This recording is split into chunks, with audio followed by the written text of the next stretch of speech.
Welcome to the NYCFC house. I'm John Patrickoff. I'm president of the club. I've been here for about 18 months. Actually, I have a background in film as well, since I was at the Rebecca Film Festival for about 11 years. But I'm really proud to introduce our guests. Thank you all for coming.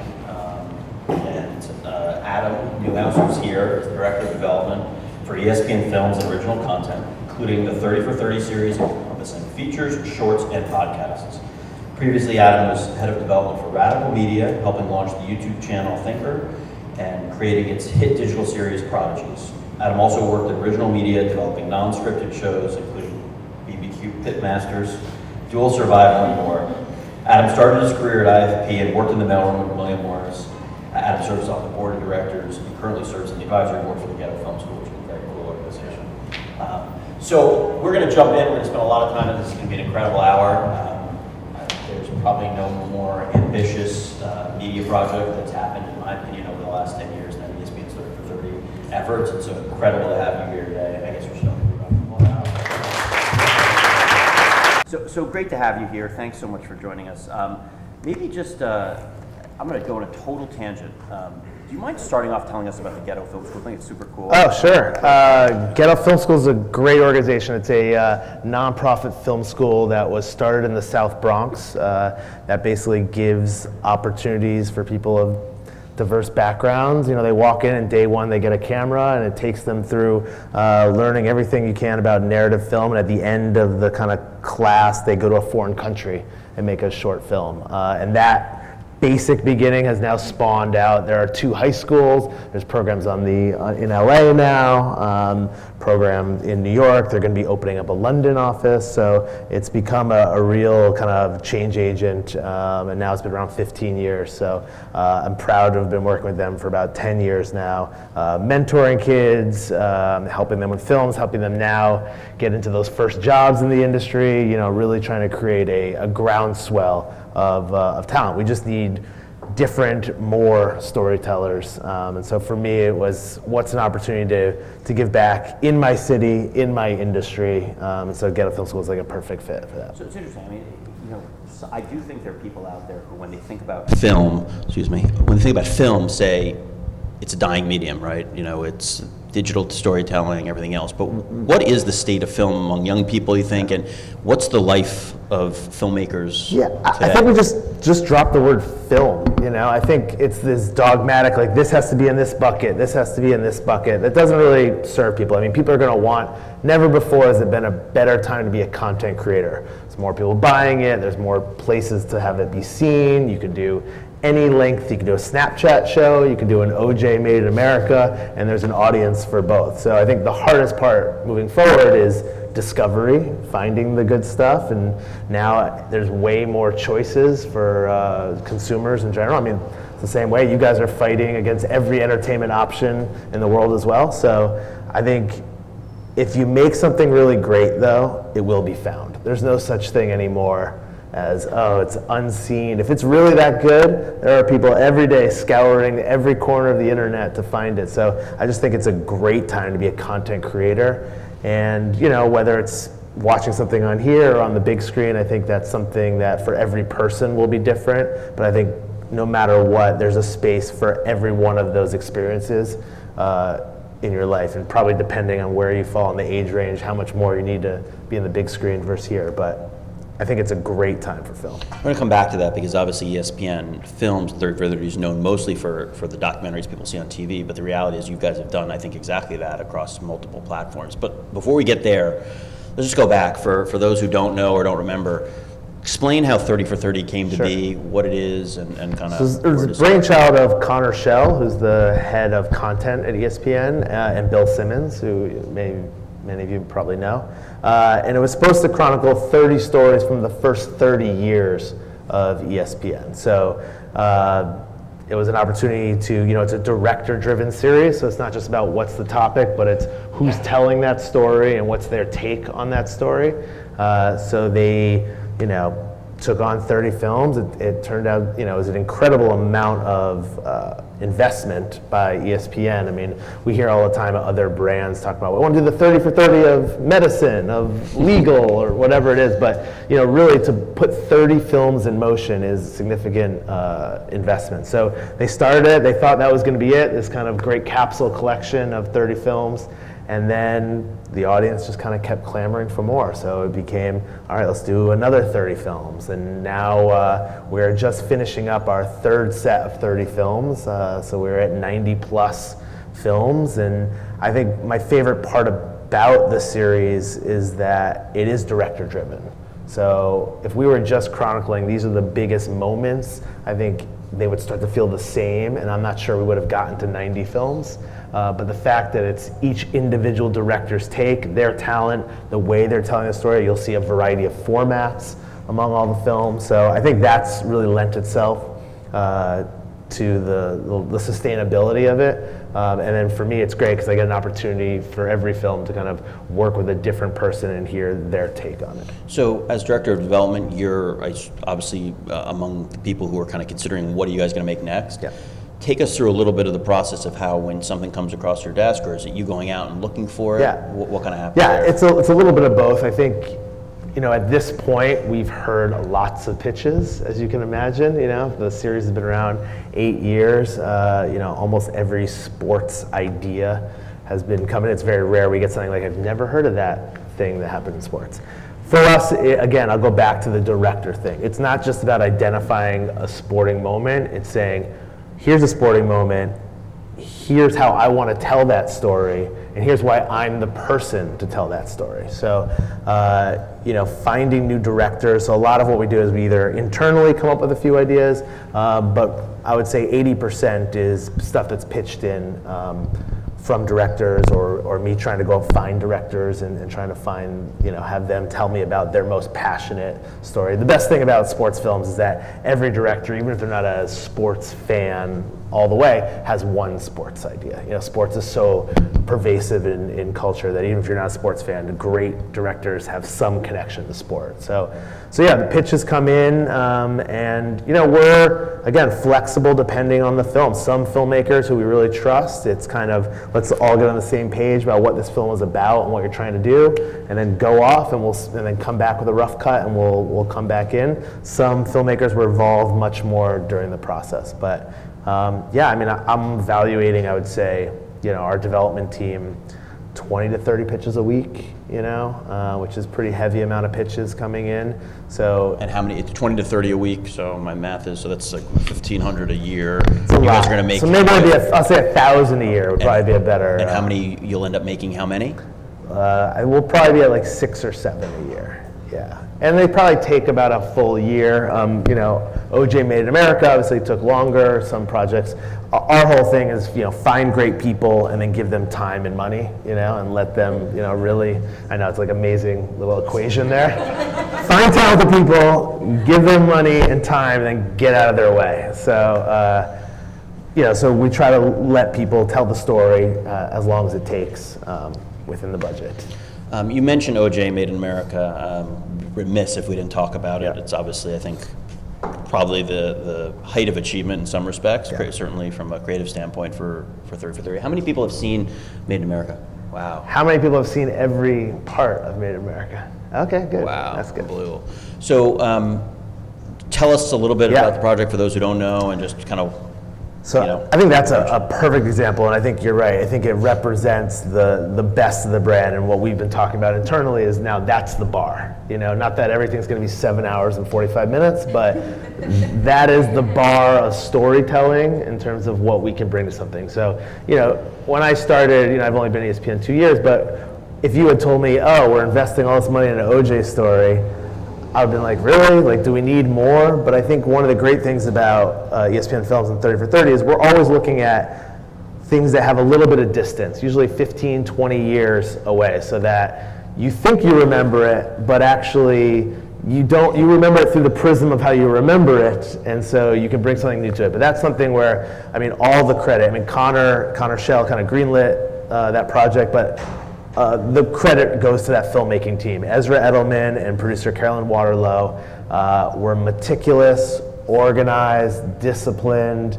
and went deep on everything. I think they did something like 70 interviews. They uncovered archival that had never been seen. Everyone thought OJ was totally overexposed. They found stuff from his USC days that had never been seen. So I know it was supposed to be a shorter film, like an extended film, but more than a 4-hour range. And then when it came back in that first part, that I think where the credit goes to, Connor Schell, Libby Geis, and Deirdre Fenton, where they said, we're not going to just try to take this thing and put it into this smaller box. Wow, it's longer, it deserves longer. Let's see if we can make it a supersized thing. So really, it represents 30 for 30 because it's not about sports. Sports is the context in, but it's about something larger.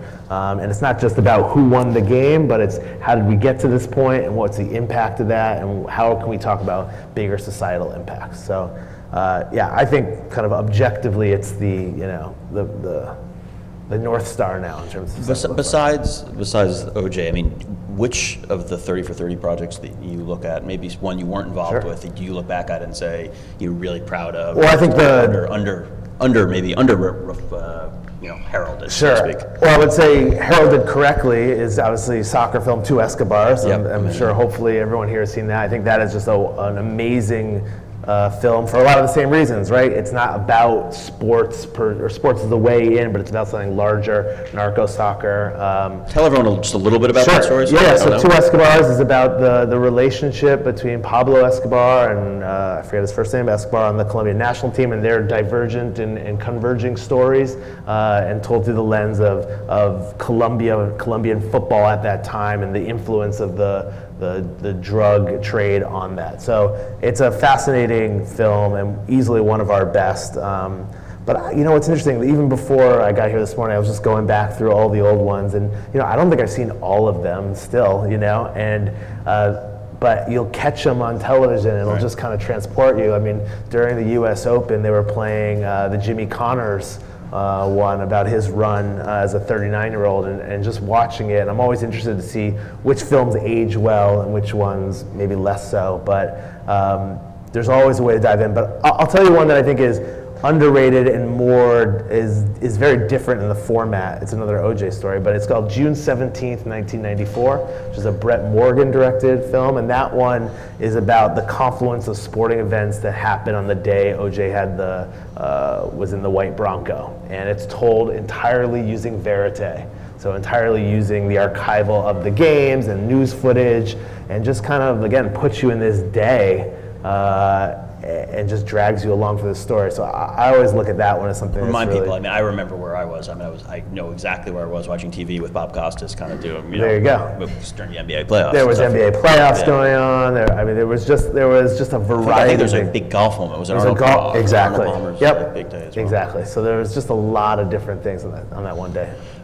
So going back, we talked about kind of the way storytelling is changing. We talked about all these platforms. You've been very involved with ESPN 30 for 30's podcast efforts. There's also been ESPN Shorts. So tell us a little bit about that, because I do think... again, I think one of the best parts is that we're not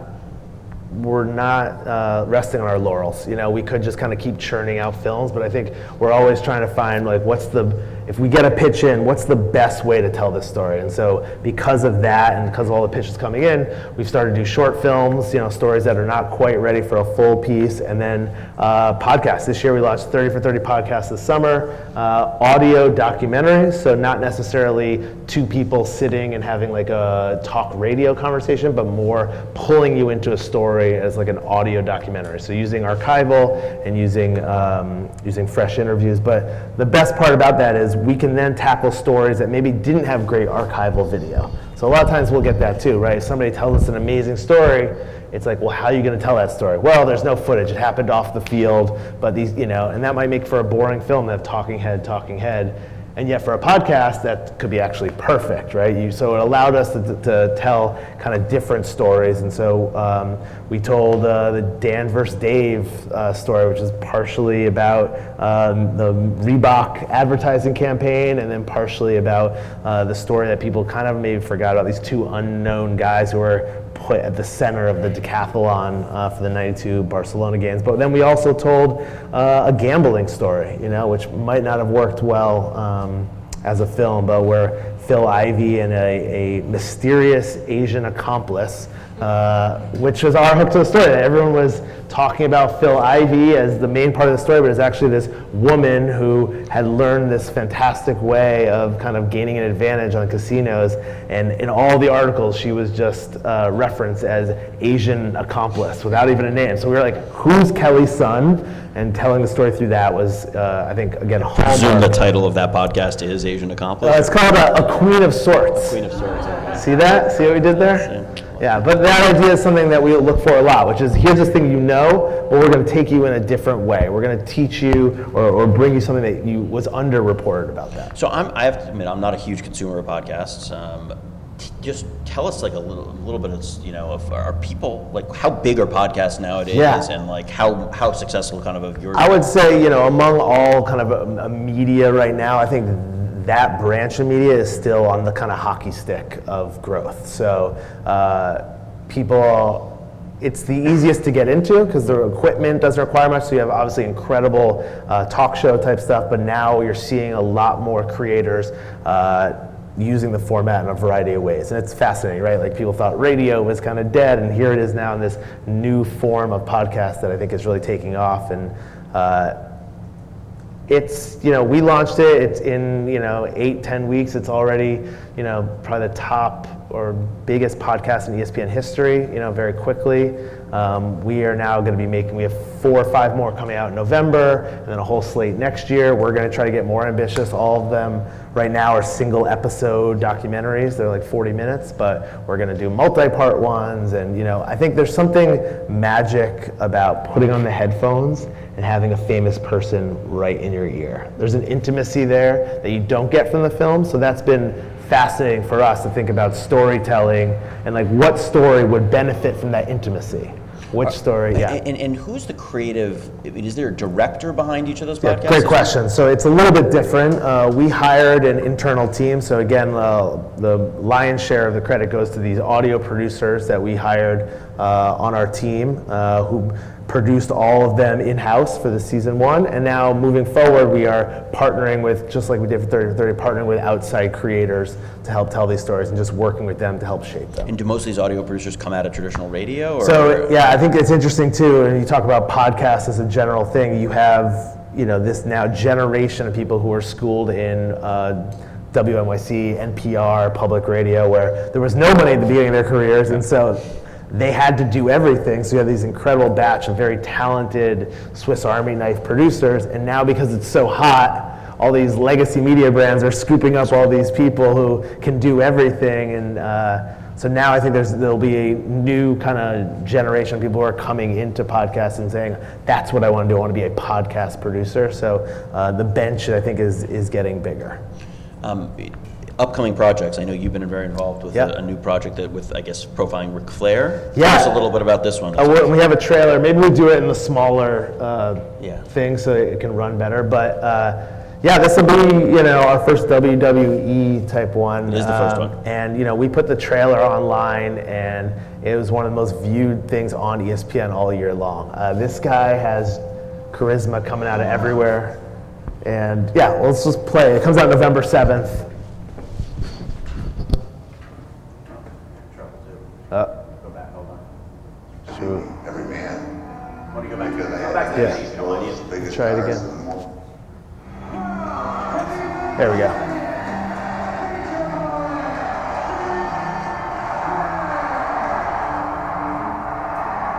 Everybody wanted to be me, every man.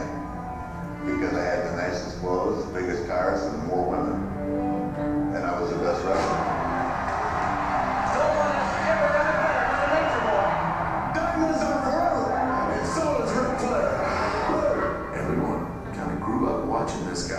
Bigger than life.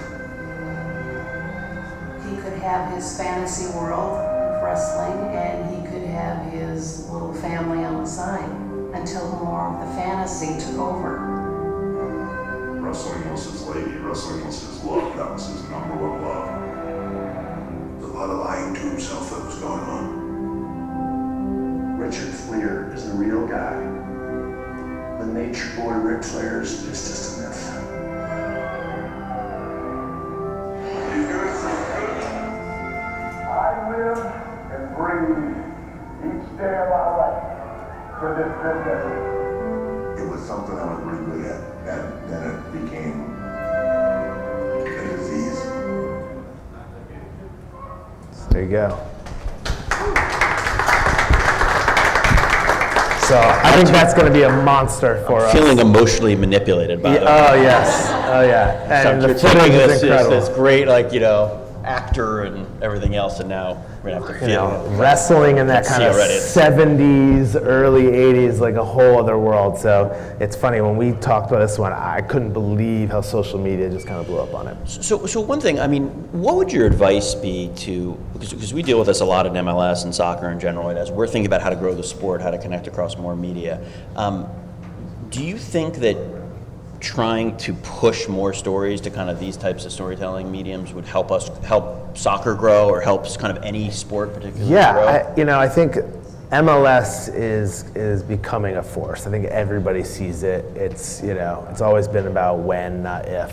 I think sometimes you prioritize the distribution instead of the content. Like, oh well, we need to get it here so a lot of people see it. When I think the better scenario is just to make as much stuff as possible, to give the power of storytelling to as many storytellers and kind of see what emerges. But yeah, now MLS, 20 years? Yep. Yeah, so there's certainly stories from those earlier years. I think, the more people you can have engaging with your brand in general, again, across from Snapchat on up, the better. But I would always say, take the reins off and let people run with something. But yeah, I think we hear it for 30 for 30 all the time. The most common thing that I'll hear when I tell people about it is oh, well, I'm not a sports fan, but I love 30 for 30. Or, so I think it can bring in people's storytelling that you might not have as a core fan.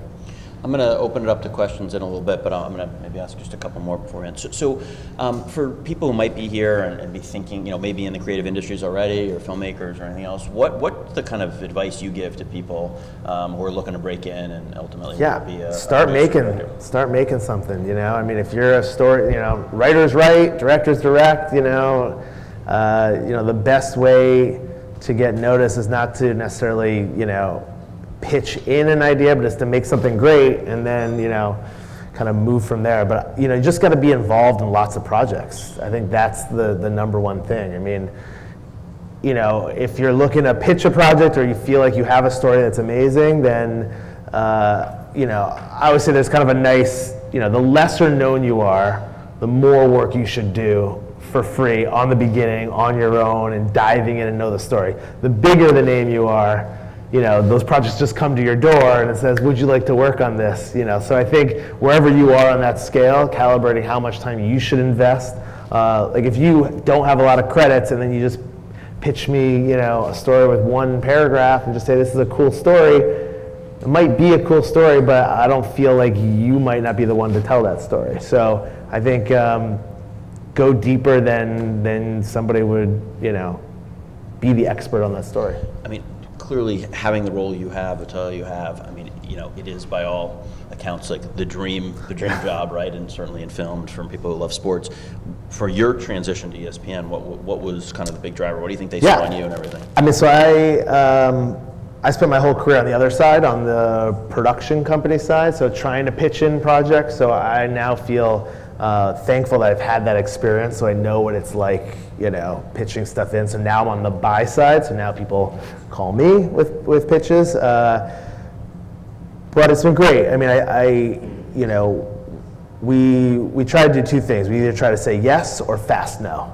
So we try to very quickly be very decisive about the stories that we're looking for, and who, and if somebody gets passed on, I'm always looking to see how quickly they come back, or how much they let it roll off their shoulders. Anybody who's going to be sensitive in this business to get a pass is probably not somebody I want to work with anyway. So, but it's been great for me to see how the sausage gets made on this side of the process, and for my own personal growth. I think I needed to see the business from this side.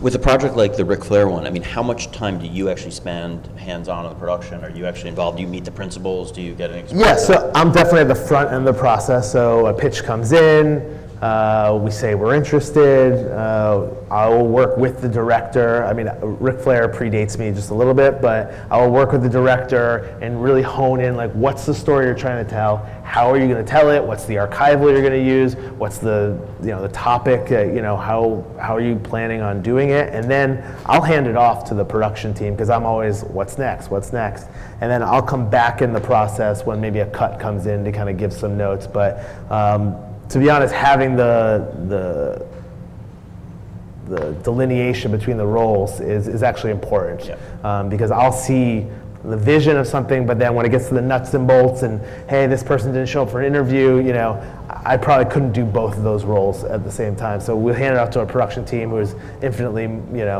better suited for that. And then I'll come back in the end as we market it. Terrific.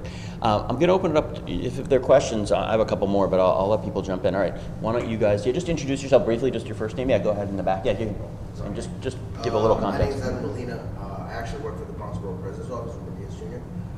Two questions. One relates to the school, the film school. Yeah. How much of a game changer is having York Studios and Silver Cubs do business now, laying roots in the Bronx as they have in Queens? And my second question is, what's the silliest pitch you've ever heard? Great question. To the first, I think,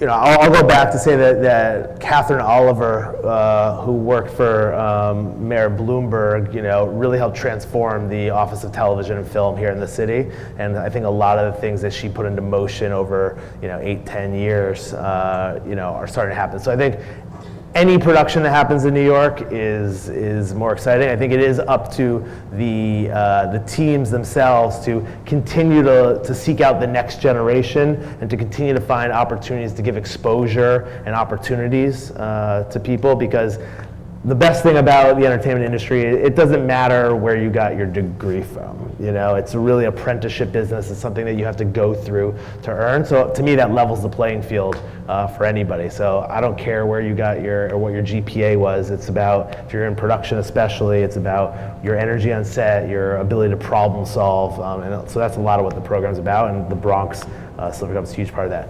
I mean, silliest pitches. I mean, that's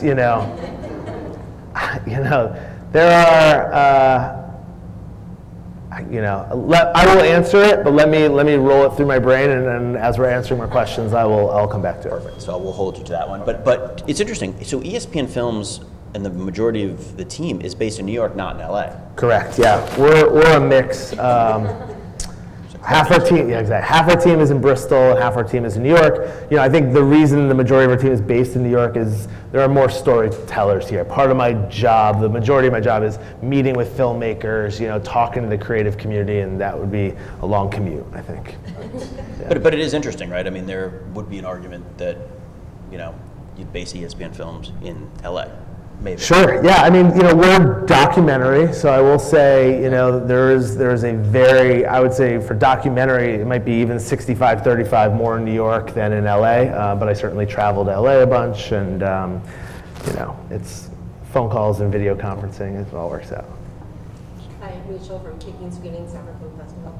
That was sort of my next question. Have you thought about making narratives, and why do you think it's so challenging? I mean, I'm sure we're waiting for the next Escape to Victory. Why is it so hard to make an amazing soccer narrative? There are a few out there, yeah, but why is it so far from between? Yeah, they're hit or miss in the box office, so that's certainly a reason I think you don't see that many sports films come out. I think people think they do better than they do, or people say, we love them, but then not as many people turn out on a Friday night. So, I think right now the focus is unscripted, the focus is documentary, the focus is continuing to establish podcasts and all these extensions. I think it's a natural evolution, if you just ask me, that we will eventually maybe get into that business, but I think it will be very bespoke, and it won't necessarily be an initiative and more like this story has to be told in this way. But we now have the streaming BAMTech site, Disney's launching streaming, so I think there'll be a lot of interesting places, and I hope 30 for 30 and ESPN Films can play in all of them. And ESPN and Disney have made some sports or competition-related films recently. Yeah, Queen of Kotway and $1 Million Arm, both of those started as ESPN articles as part of the magazine and kind of went through the system that way. So yeah, there is at least a history of that. Yeah, in the back. As Question about emerging formats. How much as a development team are you paying attention to, especially in sports, AR and VR, and hearing pitches that involve interactive media? Yeah, I mean, we're looking at it. For me, VR, and I've worked on it. I've experienced a bunch of them. To me, it's like it needs to add something. It can't. I think a lot of things like, well, we'll just do it in VR, And I think a lot of sports stuff has been like, here you are, look around this place, that's your VR experience. So for me, it's about how can we make storytelling in VR, like what's the point of it? But we are looking at it, it's just hard and difficult, and where do you distribute it? I think that's another thing as well, like how do you get it to an amount of people that makes sense? And I don't think we're quite there yet. I like, one man's take on VR. I feel like it's inevitable, but it's gonna happen a lot slower than people think. So I think people might bail out because it's not going their way, but maybe it's like MLS, like we talked. It's inevitable. It's just a matter of I will say this because, give my own person, I really hope that MLS is not like VR because I think there are a number of people who are pretty bearish on VR. We had a panel discussion yesterday with some folks from MLS Digital and others. I think it's going to be monster. You do? Yeah, I think it will be. You think it's going to be monster? What's your best VR experience then? For us?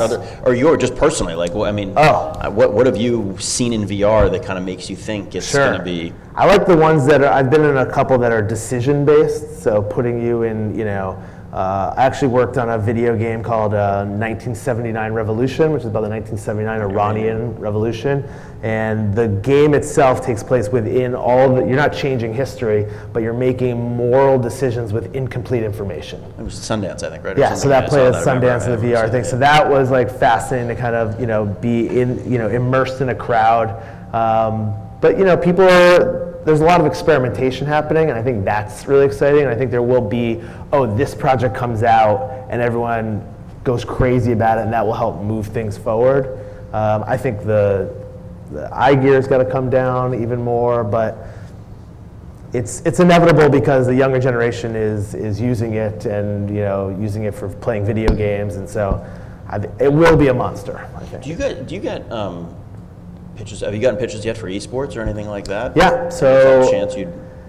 Yeah, I mean, we cover it. It's massive, as I'm sure all of you know. What's the story that makes sense, and what are you seeing on that story? Those are going to be challenging for us. So maybe though, I think it's still probably a little new for 30 for 30, but yeah, what's the defining moment in esports history right now? I couldn't answer it, but that's something maybe in 10 years might be a good story. Yeah, go ahead. My name is Bonnie. I'm a social media producer in Brooklyn. Nature Boy is about to come out. I know you said it predates you a little bit, but why do you think that with so many great stories to tell from WWE or just wrestling in general, why do you think now was the time to finally tell that first story, and why that story? Sure. Well, I think we're lucky. I mean, our thoughts and prayers go out to Rick, who recently just underwent some pretty big medical scare, but is out of the woods. Again, I think it's this nostalgia window. So we're always looking at things in the 15 years, 25 years type thing. So something you might have experienced, in your teenage years or now, kind of coming up. So I think the timing is right that way. I think if you watch Rick, his charisma just kind of jumps off the screen. And when, I know when they were talking about, those types of people, that name came up, immediately. And there's great footage that existed. But listen, there's an Andre the Giant doc coming out on HBO. I think eventually there's going to be the Hulk Hogan, piece. I mean, there's, I think it's interesting that ESPN has moved into the realm but it's sports and entertainment, and it's definitely, I think we take a wide berth in terms of competition and entertainment, and it's obviously an incredibly athletic sport or whatever you want to call it. So, I think. And tons of people are wrestling fans. I mean, generations, different generations. Do you actually look at that? I mean, I think, if you probably look at the number of 30 for 30 films that have been made, the major I don't know, there are a few sports that are overrepresented Yeah. and some that are less represented. Is that fair to say? Yeah, I mean, we're still primarily a North American-based company, so you see the legacy bias there, right? There's a lot of baseball, basketball, football stories. There's some soccer stories, there's some peripheral stories, but those are always going to be the bread and butter. But, you know, we've also told 100 stories, 60 shorts. HBO's making them, Showtime's making, you know, so the American landscape has been picked over pretty heavy, so it gets harder and harder to find things that people don't know, but that nostalgia cycle keeps creeping up. I mean, it's just funny because, you know, we're looking at 15 years our minimum, so now it's like early 2000s, you know, those are stories we're looking at. Okay. Dominic, just a fan of your work in the series. I watched the Tommy Morrison documentary. Oh, nice. On the app? Yeah, it's interesting. This month is probably, there's more demand for boxing content than you guys probably would ever have. Yep. And I was curious, with ESPN's app, with the subscription service coming out next year, how are you going to determine what gets distributed where, as opposed to something like The U that had commercials every 5 minutes and the primetime premiere? It's a great question. I mean, you know, ESPN has so many great levers to pull, but we're not the only part of ESPN making stuff. And, you know, no matter what, at 9 p.m. every day, there's a game on. You know, live is still the primary thing about sports and the primary business about ESPN. What's exciting, though, is we will have more of these levers. So, you know, the Tommy project, that is in some ways an experiment. You know, we premiered on this past Tuesday. We had a film and a short film premiere, and then Tommy became live on the app first for a week, exclusively on the app, so to drive people to the app. So I think we need to do a better job of having things available. I think it's a bit hard to find 30 for 30 sometimes, which is crazy to me. So in my opinion, it's like wherever you pick up The View is the same for me. So I think everywhere within, you know, but figuring out how to push people to it and to market to it is always a battle. Every film we have to fight for, you know, commercial time. You know, it's not, you would think it's like, well, great, let's all, you know, but we're competing against, not competing, we're all on the same team, but ESPN produces more content day to day than I think just about any media company in the world. Okay, go ahead. Hi, my name is Jessica. I work freelance as a director of photography and gaffer. So I don't usually pitch, but I find pitching fascinating, and I was wondering if there's anything that immediately makes you say no to a pitch. Oh, no, I thought you were gonna say yes. No. I'll do that too. No, I mean, again, if you're just identifying a sporting event, that does nothing for me. You know, if you say like, this is a cool thing, how are you going to tell that story? What are you bringing to it? What is your angle on it? People really say that? Yeah, I mean, directors all the time, they just send me a list of sporting events, and you know, I say I can't really this is not really a pitch this way, you know. So again, I think it's about who's going to tell you that story. Have you gone out and found those people already? Have you, you know, do you know that they're a good talker? Do you know they have something to say? Can you tell me like, oh, this person, you think it's this story, but actually I know because I've done all this research that the story is actually different, or this was underreported at the time. Another thing, if somebody comes to us and says, we found all this amazing archival footage that's really never been seen, that makes my spidey sense go up. That makes me really excited. We were pitched very recently. It's not the worst pitch. I get so many bad pitches, but you know, the first Joey Chestnut versus Kobayashi, Nathan's hot dog championship. You know, I thought Broadcast live on ESPN. that's right. So I actually might say yes to that eventually. I mean, that's you know, I don't know if people want to see that in slow mo or whatever, but you do broadcast that live on ESPN. Does it make? I don't know if it's ESPN 1 or the. It's ESPN. Yeah. 2, ESPN July 2. 4th. I like it. He does. July 4th. Yeah, and we started this year on August 8th, the Ocho, which I don't know if any of you saw, which was a series of random cornhole, you know, all the backyard game stuff. So that's going to be an ongoing tradition as well. Exactly.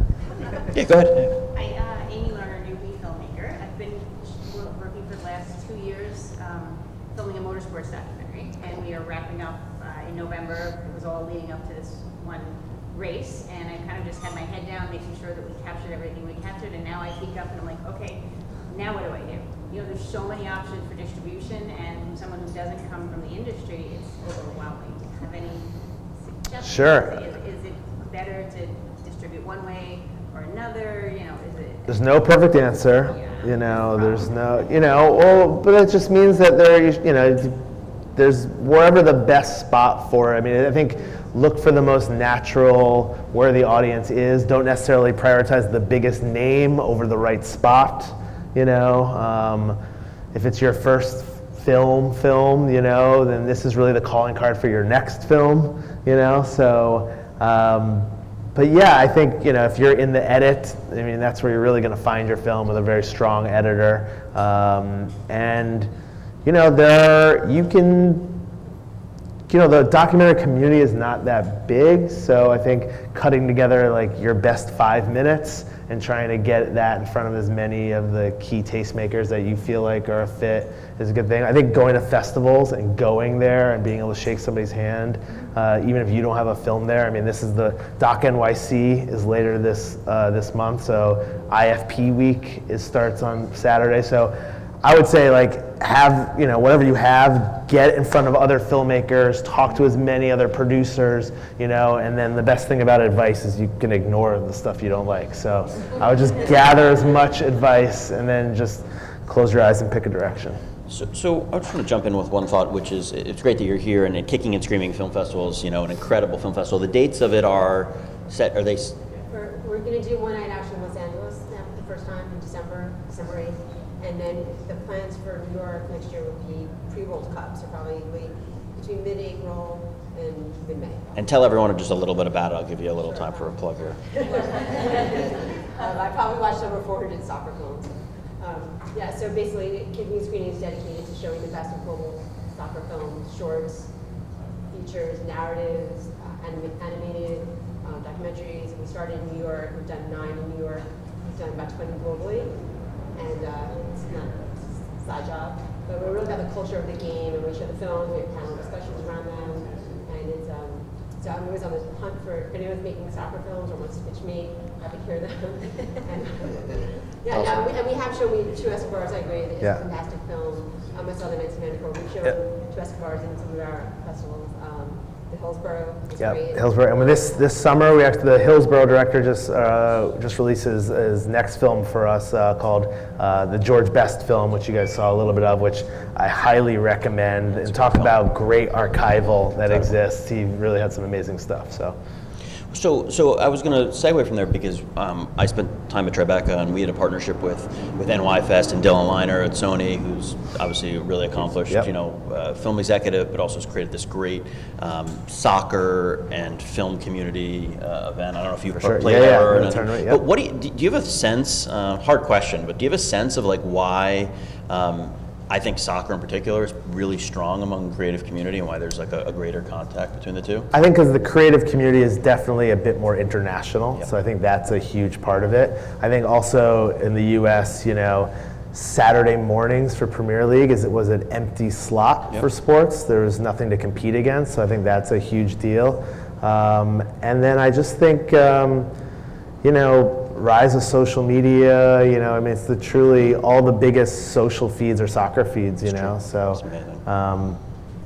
yeah, so, you know, it just feels like, I mean, this is like the most American-centric point of view, but I feel like when we find the LeBron of, you know, U.S. soccer, and maybe it's Pulisic, you know, but, you know, whoever it is, that's going to be a transformative moment, I think, when our own Pogba, you know, comes.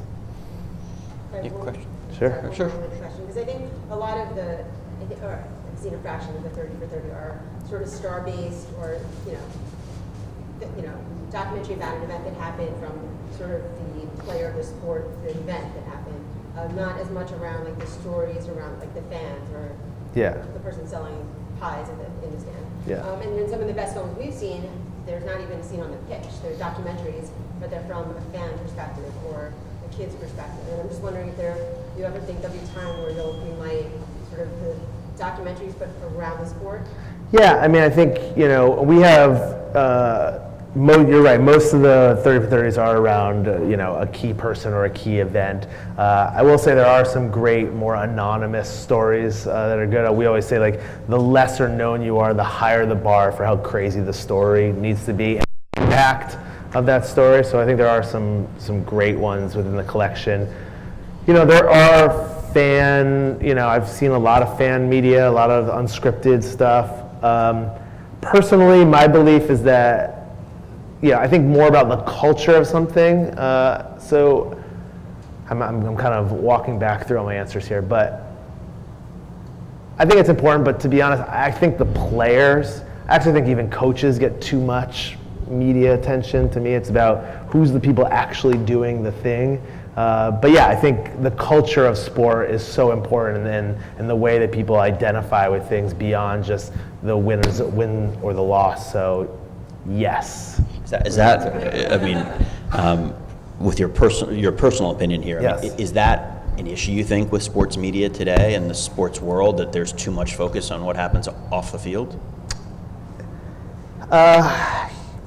I mean, we're a victim of trying to fill a 24-hour news cycle. So you can only talk about, the 48 minutes of the basketball game or the 90 minutes on the pitch, and then you got to go to everything else. I think front office intrigue over the last 10, 15 years, that's been pretty amazing to see how, whether that was Moneyball starting some of that.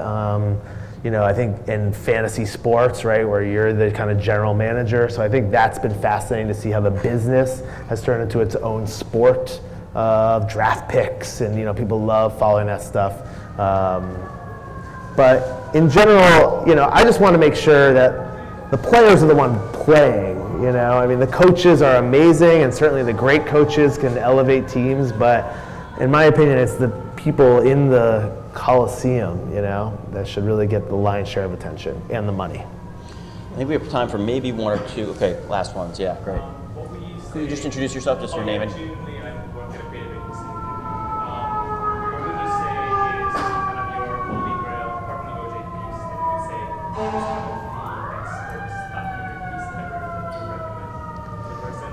Sure.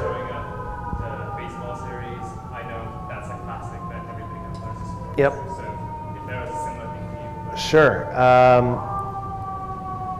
So I would say Senna. If you haven't seen Senna, that's, I think a film that I wish kind of ESPN had done, but it's, again, before my time. One of the famous. Sorry, yeah. It's about one of the greatest rivalries in F1, and again, I didn't know anything about F1, but it's told all through archival, so that's pretty amazing. I'll rattle off some within the ESPN. I mean, Hillsborough, if you haven't seen that one, that's definitely one you should check out. The U, obviously, is one of the most popular ones. You Don't Know Bo, the June 17th, 1994. I would also check out our short films. There's a great one about the origin of the high five. That's really fun. And we also just released one called Strike Team, which is a fascinating story about a sting operation where the U.S. Marshal's Office in 1985 sent out You've Won Free Redskins tickets to everyone who had an outstanding warrant in the D.C. area, and then put on a big banquet and ended up arresting 100+ people, including a couple people on the most wanted list. And they filmed the whole thing, so it's all like archival. So that's like, it's not about sport, but again, it's just like a way in. So, but the short films, and those are available online. We do not do that at NYCFC games. You can feel free to come. Unless you have an outstanding warrant, yeah. Unless you have one, I'm not going to get into it. Yeah. Cool. All right, maybe one last one. If not, I'll end. Oh yeah, go ahead, and then I next one. was just thinking about Pumping Iron. Yes, there you go. That's a better answer. That's one of my favorite I think docs. that one is, they were shooting it as it was happening. I was wondering if Great question. for 30 would be. So yeah, we don't do what's typically called verite or a follow doc for a couple of reasons. One, we're all about the impact of something. So for us, it's about if there's about 15 years, then we're able to kind of measure. We thought this was important, and look how it changed the game and changed society. And so we can actually measure that, and the people might be willing to talk about it and have a little perspective on it. So verite, it's certainly like you don't know what you're going to get. So when we do a historical film, we can also build an easier production calendar because the story's over, so that we know what the ending is already, so we're able to kind of control the process. If you're doing a verite, you're kind of following and the story emerges. There's a lot of those types of things out there. Amazon just bought a following University of Michigan football team one. If someone brought me tape that showed as charismatic an Arnold Schwarzenegger, I would fight for it. I mean, it's really character based. I think a lot of people have mistaken access for a great story, and I don't think that's true. All right, good. Yeah, we'll do these last two, and then I have one here. Yeah. It's almost like a lost film that was just shown in the film anthology. It was a fight by the director William Cruz follows the first fight between Ali and Frazier, and he had access to all of their entourages, and then Amazing. two cameras over the ring showed the entire. The film is half of the film is the fight itself. 15 rounds in Madison Square Garden, no announcing, 2 cameras showing the fight. All you hear is the hitting. Amazing. Amazing. I'll have to check that out. Thank you. Piggybacking on what she was saying about Veritas. Yeah. Do you feel that's, you see it a lot in the fight game, UFC, HBO, Showtime, do you feel Correct. that's a great promotional tool to promote an upcoming fight, especially when you're dealing with fighters that maybe a casual fan may not know? Yeah. Every fight is a regular. I'm not trying. I think all access is great. I think it's just a matter of, does it deserve like a film treatment, or is it more like 24/7 is an amazing television show that revolutionized promotion for a sporting event. So I do love to see it. I think there is when I did talk about players, the things I wanted to qualify is players tend to be a bit more boring because they are working so hard to prep themselves, right? And this is not the 70s where you can be like George Best and going out and have the best athletes are monastic. They have routines that they stick with. They mind their body and their soul, and so you might not get as much, But then, weren't we watching a reality show with Mayweather and McGregor for 3 weeks? I mean, it was shot not as a film, but it kind of was, right? So. Are you saying that was all scripted? Yeah. Yes. I am. Well, listen, I want to cut this off, but this is terrific. I want to thank all of you. I want to thank you for coming. This is crazy.